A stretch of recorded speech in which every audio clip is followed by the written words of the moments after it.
Olá, meu irmão, a paz do Senhor, Deus abençoe você, a sua casa, a sua família. Bem-vindo a mais uma aula da nossa Escola Bíblica Dominical, um comentário da aula que acontecerá no domingo pela manhã. Você que é assíduo participante da Escola Bíblica Dominical, sabe que nós estamos estudando a lição terceiro trimestre, revista CPAD, o plano de Deus para Israel em meio à infidelidade da nação, tá? As correções e os ensinamentos divinos no período dos reis de Israel. Essa revista ela traz um recorte histórico do momento da ascensão de Salomão, construção do templo, tá? O reino ainda unificado até o cativeiro de Judá. Evidentemente que ela não aborda todos os reis, não fala de todos os reis, de todas as questões que aconteceram, mas ela traz aqui algumas das principais dos principais fatos, das principais acontecimentos aqui do período dos reis de Israel. Na lição passada a gente falou, o assunto da lição foi Acabe e Elias, Acabe e o profeta Elias. O reinado de Acabe, o início do seu reinado, a sua idolatria, o seu casamento com Jezabel, como essa mulher atingiu fortemente o reino e a espiritualidade verdadeira do povo de Israel, e o profeta Elias sendo levantado por Deus para proclamar uma grande seca sobre a nação do norte, o reino de Israel, trazendo juízo, tá? O que não foi falado na lição passada, e é bom ser colocado nessa lição, e é uma reflexão para o nosso tempo, o tempo que nós estamos vivendo, é que o juízo de Deus veio para toda a nação, e foi também atingido com esse juízo da seca a plantação do justo e do injusto, do idólatra e daquele que continuou fiel a Deus. Todos sofreram com esse castigo da parte de Deus. Pois bem, vamos para a lição. Você pode deixar o seu comentário, já curtir e ativar o sininho para você ficar por dentro das nossas atualizações. Bom, a lição ela começa em 1 Reis, capítulo 17, tá? 1 Reis, capítulo 18, tá? 1 Reis, capítulo 18. Essa lição ela já acontece 3 anos após a seca, né? 3 anos após esse primeiro aparecimento, a proclamação da seca. Então, Elias passou esses 3 anos fugindo, e o rei Acabe procurou ele em todos os reinos vizinhos para poder saber onde ele estava e poder dar cabo da vida dele. Deus sustentou o Elias miraculosamente. Importante a gente parar para pensar que Deus ele sempre mantém um remanescente. Deus não deixa sua obra sozinha. Sempre ele tem um remanescente. A semente, mesmo que fique pouca, mas ela fica, tá? E Elias foi sustentado por Deus. E o fato interessante é que Elias foi escapar, dentre as suas fugas ali, os locais que Deus o sustentou, Elias foi para Sarepta de Sidom, terra de Jezabel. Então, enquanto Elias era procurado por Acabe e por Jezabel dentro do reino de Israel, nas nações vizinhas, ele foi sobreviver, escapar, se esconder, fugir, ser sustentado por Deus dentro da nação que era governada pelo pai de Jezabel, a terra natal da rainha de Israel, Jezabel, princesa dos Sidônios, filha de Etbaal, o sacerdote de Baal. Então, Elias, ele aparece para começar a fazer um desafio, tá? Ao rei Acabe, demonstrar a soberania de Deus. Esse desafio ele é importante que você entenda que se desenrola alguns comentários e algumas conversas, diálogos bem interessantes aqui nessa história, tá? Em primeiro lugar, Elias ele vai encontrar primeiro o mordomo Obadias. E esse mordomo Obadias ele é muito interessante, porque, se não me engano, Flávio Joséfo declarou que Obadias ele era marido daquela viúva lá do profeta Eliseu, tá? Eu ainda não li essa parte no livro de Flávio Josefo, tá? Mas o capítulo 18 diz o seguinte: E sucedeu que depois de muitos dias a palavra do Senhor veio a Elias no terceiro ano, dizendo: Vai e mostra-te a Acabe, porque darei chuva sobre a terra. E foi Elias mostrar-se a Acabe, e a fome era extrema em Samaria. E Acabe chamou a Obadias, o mordomo. E ele abre o parênteses, o texto bíblico, para dizer que Obadias temia muito ao Senhor.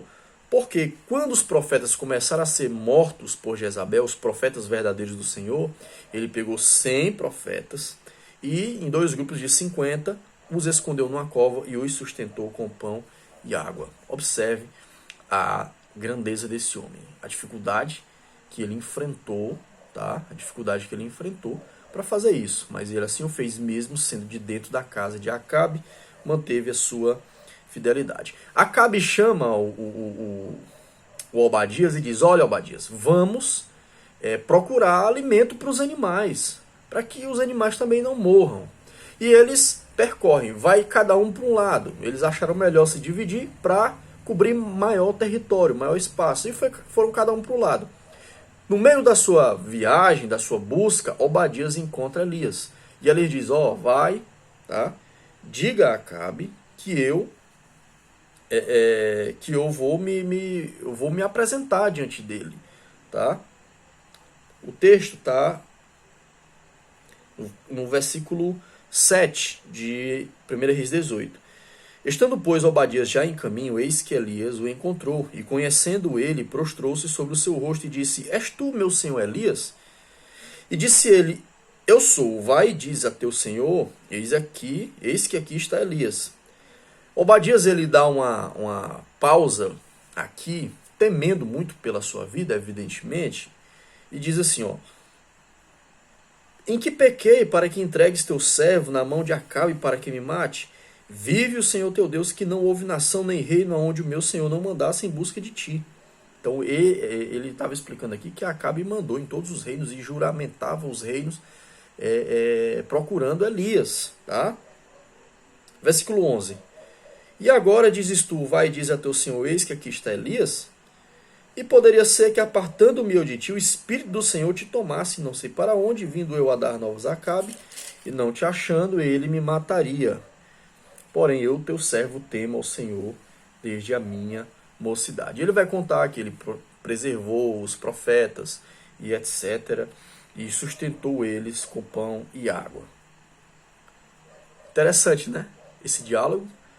Porque Obadias, ele dá uma preocupação, ele diz uma preocupação interessante aqui.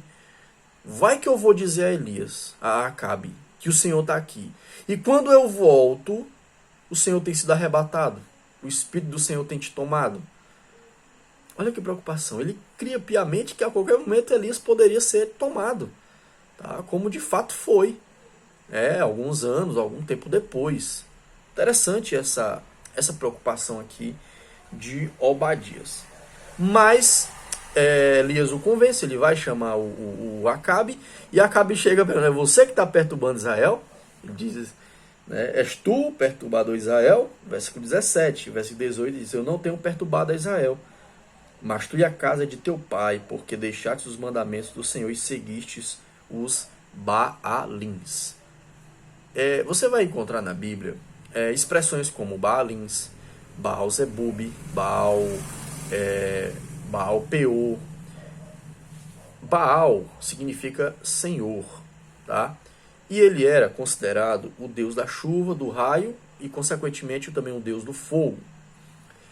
A expressão Baal, ela pode ser utilizada para diversas divindades que existiam, divindades territoriais que existiam ali.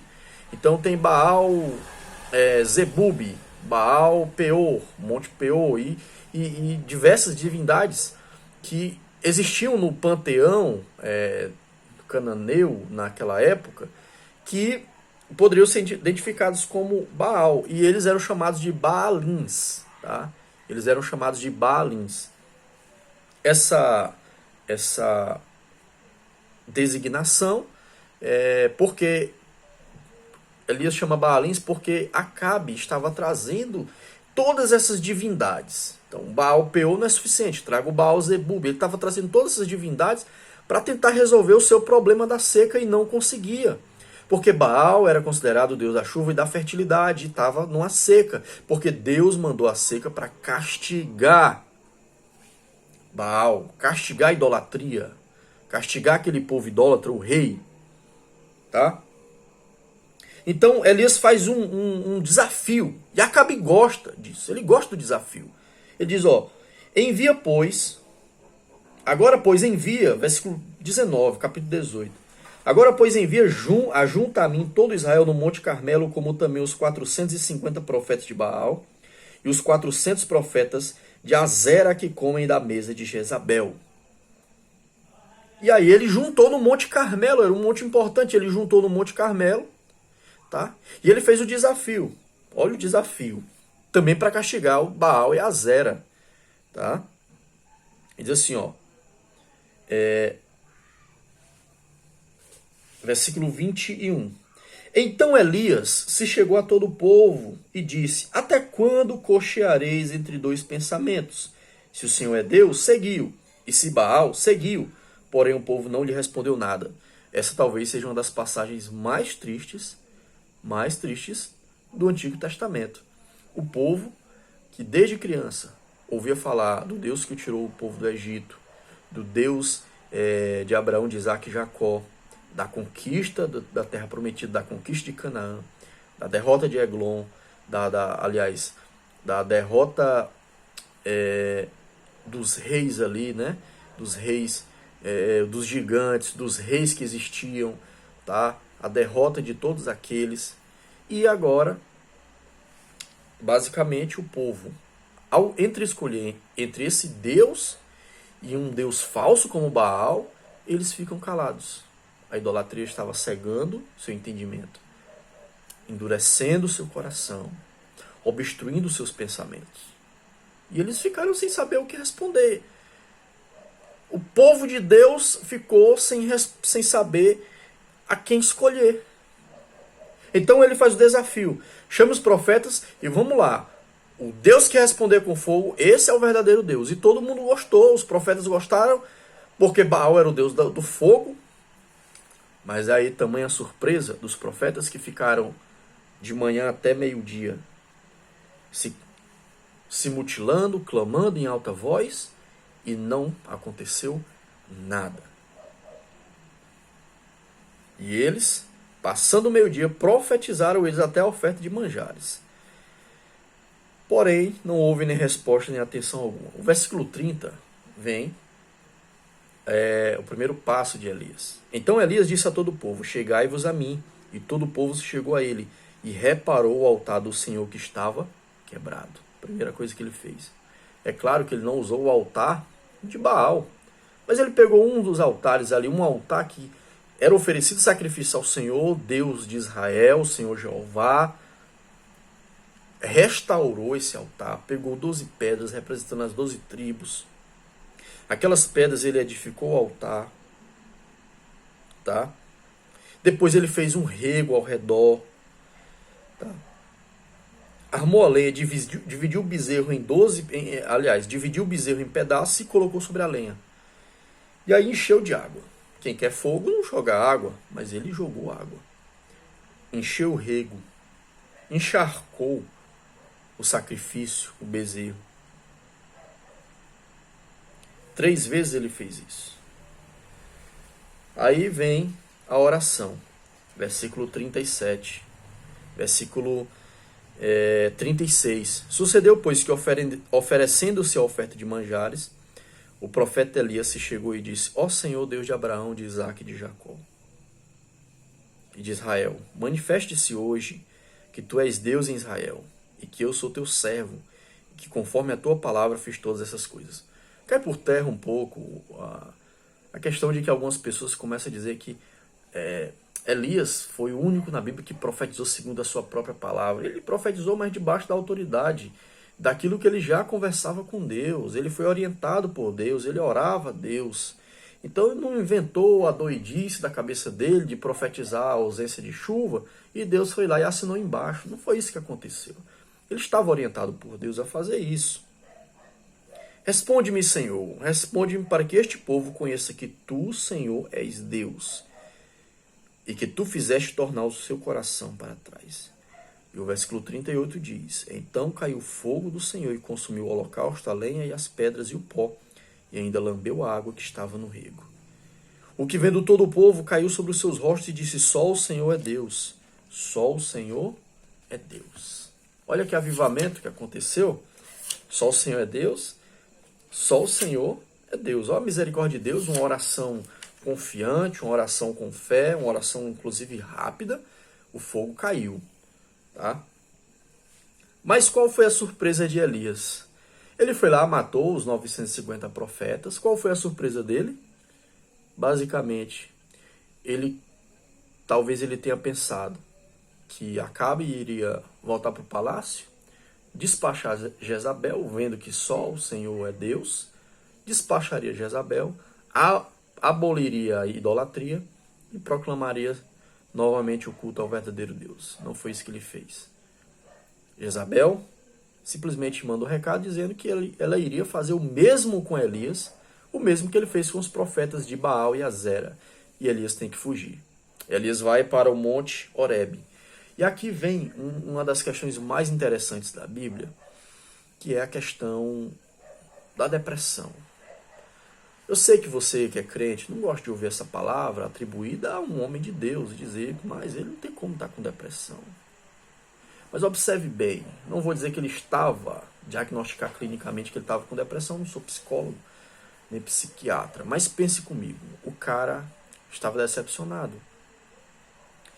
Ele estava frustrado. Ele estava exausto nos embates, da fuga. Tudo aquilo que ele tinha tentado fazer para que o povo voltasse a reconhecer Deus como o único e verdadeiro Deus. Ele entra numa tristeza profunda. E você que é crente, você que é salvo, o salvo pode ter momentos de angústia. E até momentos, não só momentos, mas até períodos prolongados de angústia, de tristeza. Isso não tira a tua salvação, não tira Jesus da tua vida. Existem doenças psicossomáticas que são oriundas de situações do cotidiano e da vida. Tá? No Monte Horebe ele pede para morrer. Mas Deus intervém de forma milagrosa, tá? Deus estava com ele, Deus ainda tinha missão para ele, Deus ainda tinha propósito na vida de Elias. Mesmo ele pedindo a morte, mesmo ele pedindo que Deus o levasse, mesmo ele sem ânimo para nada, Deus ainda tinha um propósito para ele. Deus ainda tinha um projeto para ele, Deus ainda tinha algo na vida dele. Não é interessante isso? Não é interessante como Deus trabalha até mesmo quando a gente está sem esperança. Deus trabalha até mesmo quando a gente não tem nada, não tem ânimo, não tem força. Deus diz, não, caminhe, se fortaleça, que eu tenho algo para você, eu tenho uma missão ainda. E a missão dele era ungir Azael, rei da Síria, Jeú, rei de Israel, e Eliseu, para lhe suceder como profeta. Que Deus abençoe você. Não perca a Escola Bíblica Dominical. Se você gostou, deixe seu comentário. Se não gostou, deixe sua sugestão. O que a gente precisa melhorar. E se inscreva aí no canal, ative o sininho, tá? E compartilhe com seus amigos. Aqui é a minha Bíblia, Bíblia de Estudo Pentecostal, Bíblia do Assembleiano Raiz, né? Deus abençoe você, em nome de Jesus.